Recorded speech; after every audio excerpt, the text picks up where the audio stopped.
Hey there, welcome to the Modern Domestic Woman. I am here with Carrie Summers, our resident mental health expert for Modern Domestic Woman. Hi, Carrie.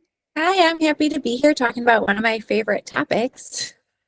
Boundaries. Oh, I love boundaries. I love boundaries and I used to hate boundaries, but today we are going to define what a boundary is. We're going to give you tips on how to implement your boundaries and how to protect yourself from people or things who want to derail those boundaries. So we are going to dive right in. Carrie, as a recovering people pleaser, um, why are boundaries so difficult? I think there's a variety of reasons why boundaries are so difficult, but I think one of the most common ones is that we just don't want to make other people upset with us, or we don't want to hurt other people. So as humans, naturally, sometimes we're just more willing to put our needs second, to put other people's needs first, and it ends up with us feeling resentful or burnt out because boundaries are just so important for our relationships and for our emotional wellness. And for our physical health too. Yes. The physical boundaries, like of not being able to do what we need to do to replenish because we have no boundaries. I'm literally just speaking about myself. And that makes sense.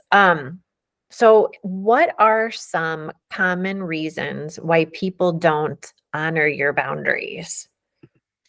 So I know we're going to get more into this later as our discussion continues, but sometimes we're not actually setting a boundary and we're making a request. There is actually a big difference between a request and a boundary, and all of it's just very simple wording.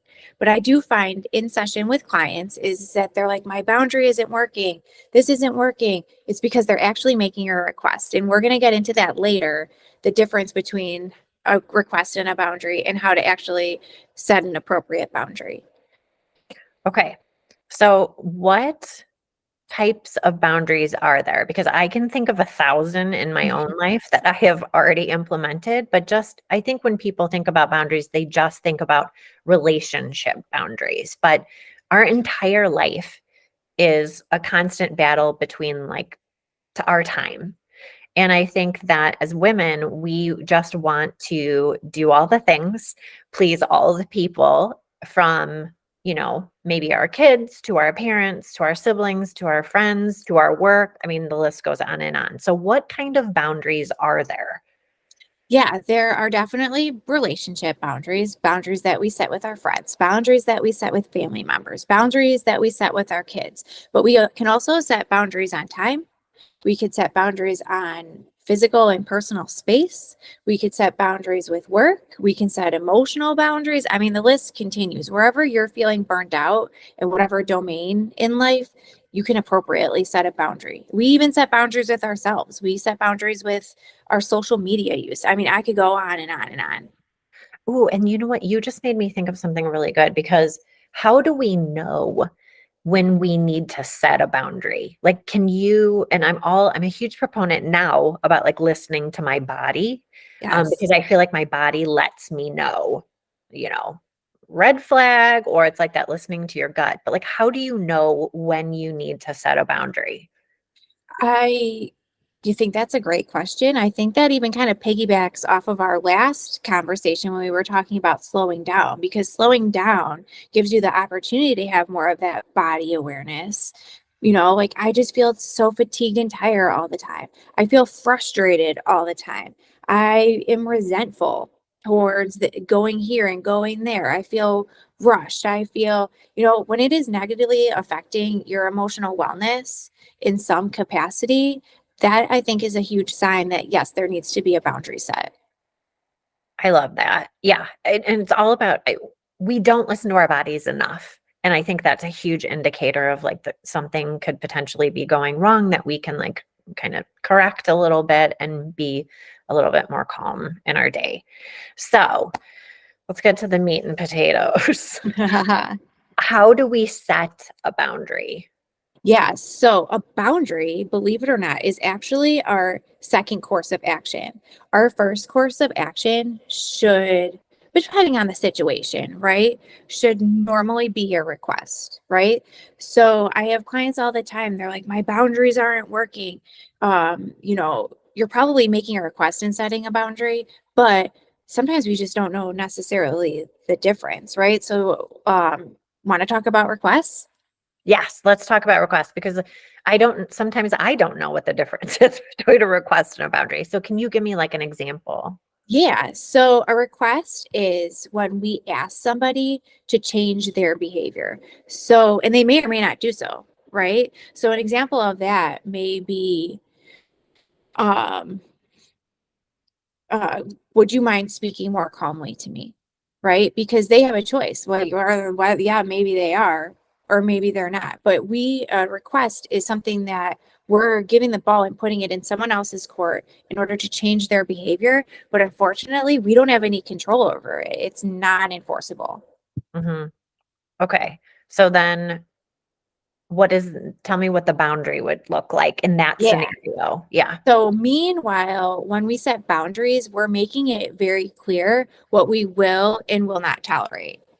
Right? So for example, going off of the request that we just made, I can't continue this conversation when you raise your voice at me. So there it is. Like, I'm just not going to continue the conversation if you're not willing to kind of tone it down and talk a little bit calmer. Okay. I love that. I love the side by side because you can see how much more powerful one is than the other. Okay, so now we've either done our request or we've decided to like put up our boundary. So actually, let's backtrack a little bit because I know you've talked before about like identifying how you feel in situations and it's in regard to like the person and the relationship you have with that person. Can you talk about like how that affects if like what kind of boundary you're using? Yeah. So I think it is really important when we're setting a boundary to consider a few things. And I think, yes, one of that is your relationship with that person. So, how closely connected am I with this person? Will I be willing to, you know, enforce this boundary in the future if this person isn't respecting either my request or my boundary? Um, am I willing to have my needs just not be met? I think there's a bunch of different questions that we can ask ourselves in order to kind of help us navigate, prepare, and kind of implement a boundary that works the best for us. So then it's hard to do that like in the moment, right? So how and this is why I think it's good to talk about how you're going to respond in a situation and even like write it down. I'm such a big proponent of like writing strategies down so that when you're in that situation, you know, okay, oh my gosh, I just put this on the refrigerator for myself, or like I have it in my journal to like remind yourself of these steps. So if you're in the moment, what are just some easy tips for like implementing that boundary? Number one is assessing your emotional needs and what you need out of that boundary. I think he's even too like assessing the tone that you're going to deliver that boundary in, because your tone could easily switch from a boundary to this very rude ultimatum, and then you're not getting the response that you want from that person because they're just so wounded that you just hit them with like a super hard, you know, a super boundary. Yeah. And also too, um, the most important thing is, will I be able to follow through on this boundary? Because that's a key in boundary setting is that if you want to change somebody else's behavior or change the outcome of something, you need to follow through with it. So if you say that you're going to not engage in this conversation, if someone doesn't talk more calmly, then you really truly need to not engage in that conversation if that person doesn't tone it down a little bit. Okay, so let's say that someone hasn't toned it down. Like I live with a person who who likes to keep the conversation going and wants to complete it. And does that mean like physically removing yourself and saying I'm going to have to leave now? Like how do you stop that when someone is like coming at you? I think it is so that depends on the situation, right? If you're in an unsafe situation and someone is getting aggressive, by all means, seek safety and leave that conversation, right? But even reinforcing it and being like, hey, I'm going to step out of the room right now because I told you if we can't come to some compromise or, you can't speak to me calmly, I have already told you that I'm not going to be part of this conversation and then leave. Mhm. Yeah, and that's hard, especially if someone is, like, coming back at you, coming back at you, but you don't have to stay in a moment or in a situation where someone is forcing you to respond. Ugh, that's so difficult. That's so difficult to, like, make that move and say, "This is what I expect of you. If you don't, I'm not going to participate in this." Of course.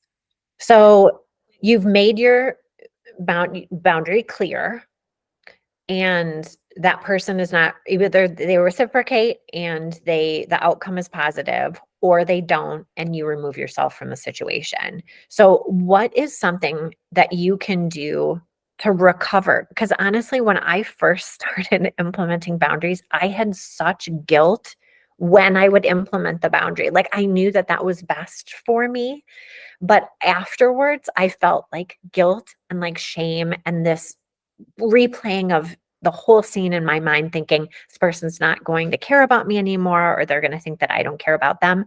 So, like, how do you almost talk yourself through and reassure yourself that the boundary that you've made is healthy and will benefit you in the long run? Yeah, I think that's an excellent question. And I think that also comes down to us setting boundaries for ourselves, right? So, like, knowing, hey, there was a reason why I came up with that boundary because I was feeling X, Y, and Z. And I said that I wasn't going to engage. So, am I going to go home and then text that person? Right. Even though I said that I wasn't going to engage in the conversation today, or, you know, giving yourself a break to really feel the benefit of saying no and not adding another thing to your plate. So I think it just comes down to setting it and sticking to it because eventually you're going to see the benefit of that, but you just might not see it right away. Mhm. And I like your suggestion of, like, going back to that situation was making me feel one way, and I don't wanna feel like that in those situations. So, kind of reflecting back to your why, Yeah. like, why did I set this boundary in the first place? Oh, it's because I don't like feeling taken advantage of. I don't like being talked to in, an unkind tone.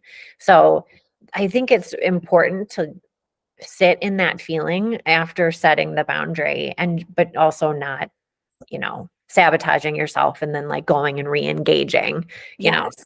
I So also think it's important too to maybe even write out the reason why you're setting the boundary because I think it's easy after we do that to let go of the reason why we set it in the first place. Kind of is like that visual reminder of I was feeling this way, so I did X, Y, and Z, and this is why a boundary is being set to kind of hold yourself accountable and to remind yourself why you initiated it in the first place. I love that, and it can be something as simple as a Post-it or, like, a journal. It doesn't have to be, like, long and drawn out and complicated. So, I absolutely love that. So how can you basically protect your boundaries from, and again, boundaries are can come in many forms. So how do you protect your boundaries from, like, your own schedule and your kids and your relationships? Like, how do you preserve it so that you stay consistent? Yeah, I just think that, if you say that you're not going to respond to an email at 5 or past 5, like don't respond to that email past 5 Mhm. unless it's an emergency, right? But how often do we really get an email in our inbox that is like, most people, if it's a severe emergency, they're going to call or they're going to text you. They're not necessarily going to email you, right? Mhm. So, if I'm not going to check my email on the weekend, stick to it. I'm not going to check my email on the weekend. And then kind of making that a practice and making that a habit. Yeah, I think you're speaking directly towards me. I need to work on that desperately because, we live in this really cool world where we're able to work with people from um, who live all over the country and sometimes all over the world. And I find myself working sometimes, like I'll wake up really early to work at like 6 a.m. And then I have people that I work with on the West Coast, and I'll find myself working till like 6 or 7 o'clock, still like checking emails and responding to people because we live on in different time zones. So I think, oh goodness, that is like a huge place where I can be consistent in my time. And I think just writing it down again, right? Giving ourselves that visual reminder, oh, this is why I'm initiating this boundary because I don't want to be burned out at work, or I should be able to put my kids to bed. And, I've decided with my partner that that person is going to tend to them between these 2 hours, So I think there's just so much to be said for like the power of boundaries. You Yeah. know what? Can I ask you one more question? Yeah. What do you do when someone doesn't like your boundary? Yeah, so I think that's an excellent point. I was just thinking about that. Like, we should really talk about that. And here we go. I think a lot of people hesitate to set boundaries because they're concerned about what somebody's response is going to be towards them when somebody doesn't like the boundary that they're setting, right? My biggest suggestion is just holding firm in your boundary because, yes, someone may get upset, but if that person really cares about your relationship, eventually after getting upset, they're going to come back and think about it.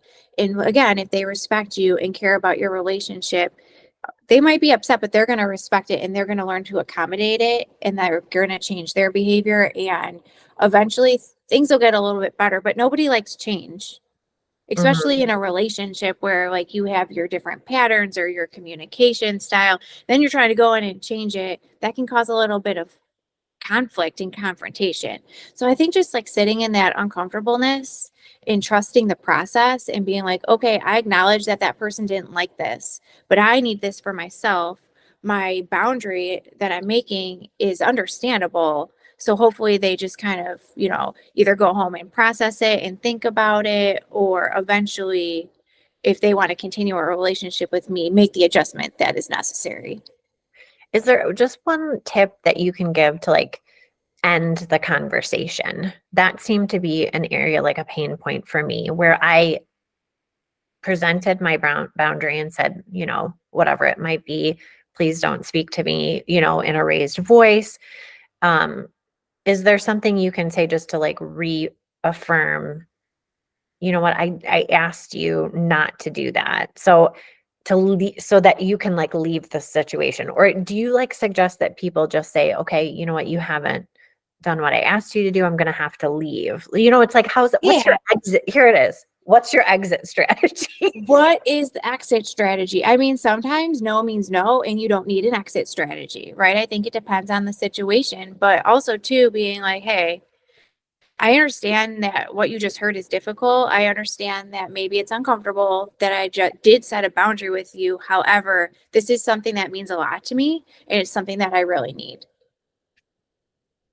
And that's so clear. I think this is just a powerful talk that we all need to remind ourselves about, because it's easy to get caught back up in maybe old habits, or that people pleasing is so hard to die. Yeah. It's awful. So, well, I'm so happy that we got to talk again today. I hope this chat was helpful to help you establish some boundaries, understand what boundaries are in the first place, and then also how to implement them and stay consistent. So, Carrie, it's always amazing to chat with you. We will be back next week to talk about another topic. I don't know what that is yet, but we've got loads of them. So, Yep. We got ideas. I'm excited for next week. cheers. Cheers. Do you have a good, yay, Cheers to cheers. us. Cheers to everyone. I hope that everybody has a great weekend and gets some use out of it.